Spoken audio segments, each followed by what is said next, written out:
Part 1. "My dear fellow," said Sherlock Holmes as we sat by the fire in his house at Baker Street, "real life is infinitely stranger than anything we could invent. We would not dare invent things which are commonplaces of life. If we could go out of that window, fly over this great city, gently remove the roofs of houses, and look at the peculiar things that are happening, the strange coincidence, the plans, and the wonderful chains of events, we would discover things much more interesting than in books. But I do not believe it," I answered. "The stories in the newspapers are never very interesting. In fact, they are always very boring." "That is because," said Holmes, "newspapers always repeat the official reports of magistrates and the police reports. You can be certain that there is nothing as unnatural and strange as the commonplace." "I know," I replied, "that your cases are always very interesting, but let us look at today's newspaper." I picked up the newspaper and began to read an article. It was about a husband who was cruel to his wife. "I don't have to read the article," I said, "but I'm sure that the man had a girlfriend, that he drank, and that he began to hit his wife. I'm also sure that there was a sympathetic sister or landlady."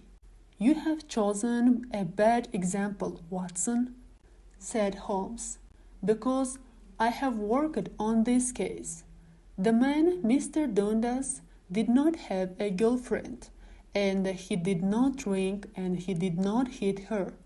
Instead, at the end of every meal he took out his false teeth and threw them at his wife. You must admit that nobody could invent such a story." "Do you have any interesting cases now?" I asked. "Well, I'm working on 10 or 12 cases, but none of them are interesting. They are important, you understand, without being interesting. I have found that unimportant matters are usually more interesting. If there is a big crime, the motive is generally obvious, so they are generally not very interesting. But I think I will have an interesting case in a few minutes."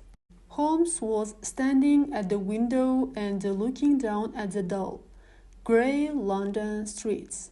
There was a woman standing in the street. She was moving her hands nervously.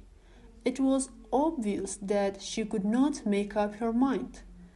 Then suddenly she ran across the road and rang Holmes' doorbell. "I know those symptoms," said Holmes. "When a woman hesitates like that on the pavement, it means that she has a love problem. She wants help, but she thinks that her problem is too delicate to communicate. But when a woman does not hesitate and rings the doorbell hard, it means she was seriously wronged. In this case, this woman is confused and perplexed and wants an explanation." As Holmes was speaking, the servant announced Miss Mary Sutherland. She was a large woman. She wore a hat with a red feather, a black jacket, a dark brown dress, and a grey glove. She also wore round gold earrings. When Holmes saw her, he said, "Isn't it difficult for you to type with such bad eyesight?" "I thought so at first," Miss Sutherland replied. "but now I can type without looking at the keys." Then she looked surprised and frightened when she understood that Holmes already knew so much about her. "How do you know that?" asked Miss Sutherland. "It's my business to know things," said Holmes, laughing. "If I could not see these things, why would people come to me? In any case, I can see the marks of the glasses on your nose. I have come here, she said, because I want to know where Mr. Gosmer Angel has gone. Why did you come here in such a hurry? Asked Holmes. Once again, Miss Sutherland looked very surprised. Holmes then explained that your boots were not the same and that they were not completely buttoned. Yes, I did hurry out of the house because I was angry at Mr. Windibank, that is my father. He did not want to ask the police about Mr. Angel. He said that nothing bad had happened. This made me angry, so I came here to see you. Your father, said Holmes. He must be your stepfather because his surname is different from yours.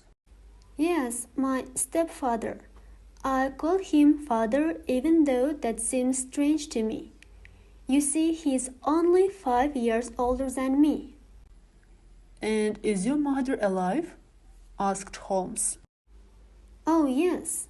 Mother is alive and well, answered Miss Sutherland.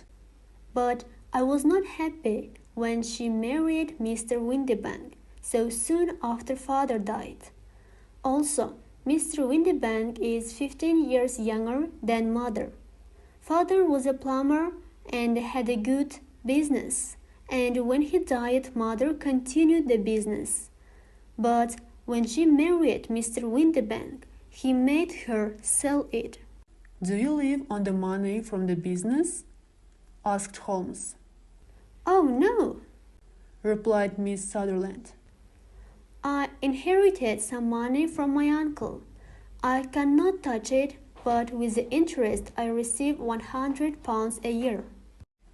That should be enough for you to live quite comfortably, said Holmes.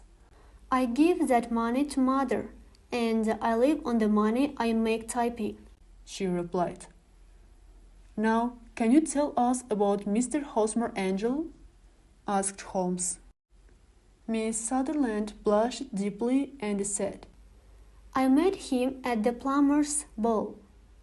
They used to send tickets to my father when he was alive, and after he died, they sent them to my mother. But Mr. Windibank didn't want us to go. He said that my father's friends were not good enough for us. But the day of the ball, Mr. Windibank went to France on business. So mother and I went to the hall, and it was there I met Mr. Angel. I suppose, said Holmes, that Mr. Windibank was very angry with you when he discovered that you had gone to the ball. No, not very, replied Miss Sutherland. He said that it was impossible to stop a woman when she really wanted something. And did you see Mr. Gosmer after the ball? Asked Holmes. Yes, but he couldn't come to the house when father was there. Father didn't want anybody to come to the house. So Mr. Gosmer said, we should wait until your father goes to France before we see each other. In the meantime, we can write to each other every day. Were you engaged to the gentleman at this time? Asked Holmes. Oh, yes, Mr. Holmes. We were engaged after the first walk that we took.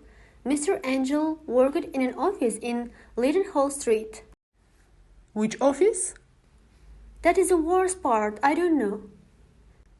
Then where did you send your letters?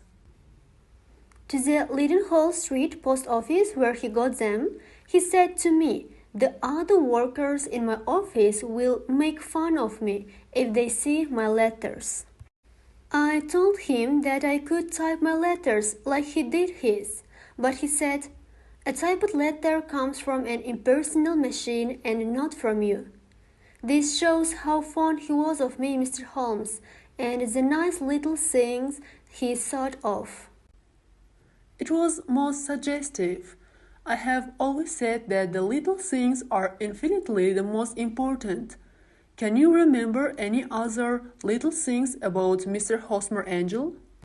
He was a very shy man, Mr. Holmes. He always wanted to talk with me in the evening instead of during the day. He was very gentlemanly.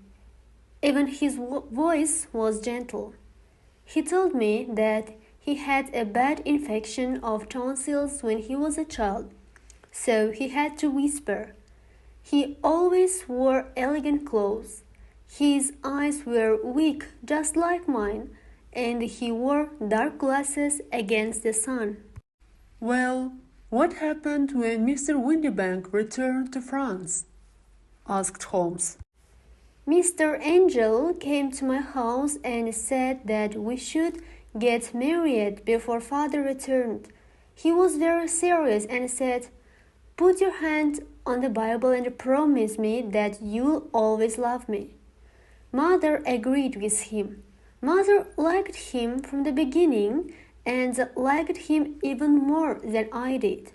When they started talking about our getting married within the week, I asked them if I should ask father first. They said no. I, however, did not want to do anything in secret, so I wrote to father at his office in France. But the letter came back to me on the very day of the wedding. It missed him then? Yes, sir. He had started back to England just before the letter arrived in France. Huh, that was unfortunate. Your wedding was planned then for the Friday of that week. Was it to be in church? Yes, sir, but very quietly. On the day of the wedding, Gosmer came in a hansom to take mother and me to the church. But since there were two of us, mother and I went in the hansom and Gosmer took a cab. We got to the church first, and when the cab arrived, we waited for him to come out. But he never did. The cabman said that he could not understand what had happened to him. I think that you have been very badly treated, said Holmes. Oh no, sir. Gosmer was too good and kind to live so. Why, all morning before the wedding, he said to me, "If anything happens to me, you must always love me. You must wait for me. I will return to you." I thought this very strange to say on the day of our wedding, but his disappearance explains everything. It certainly does. In your opinion, did he know that he was in danger? Yes, I think so. But do you know what the danger was? No, I don't. One more question. How did your mother react? She was angry and told me that I should never speak about him again. And your father? Did you tell him? Yes, he said something terrible has happened to Gosmer, but he will return. I agree with my father. Why would Gosmer leave me? After all, there was no money involved. Gosmer did not borrow money from me, and I never put the money which I had inherited in his name. So he did not take my money and leave. Then she pulled out a handkerchief and began to cry. I will try to solve your problem, said Holmes, but don't think about it anymore. Forget about Mr. Angel. Do you think that I will ever see him again? No, I'm afraid not. Then what has happened to him? You will leave the question with me. Now I need some of Mr. Angel's letters, a good description of him, and also your father's address. I never had Mr. Angel's address, said Miss Sutherland. But here is Mr. Windibank's address. He works for a wine importer. Here is the advertisement with a description of Gosmer that I put in the newspaper, The Chronicle. Miss Sutherland then left, but before leaving, she said, I will always wait for Gosmer Angel to return.